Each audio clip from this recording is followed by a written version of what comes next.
नागपूरमधून एक अतिशय धक्कादायक आणि मन हेलावून टाकणारी घटना समोर आली आहे। यात वाढदिवसाच्या दिवशीच एका 16 वर्षीय मुलाचा धक्कादायक शेवट झाला।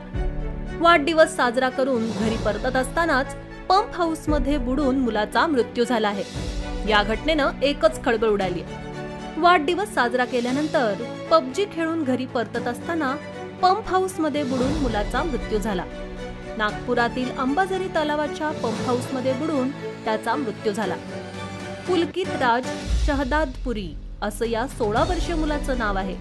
नागपुरातील अंबाझरी पोलीस स्टेशन हद्दीत ही घटना घडली आहे। पुलकित वाढदिवस साजरा केल्यानंतर पहाटे शंकरनगरला नाश्ता करण्यासाठी तो गेला होता।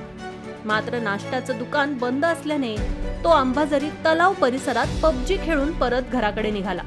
यावेळी परत जातानाच त्याचा मृत्यू झाला।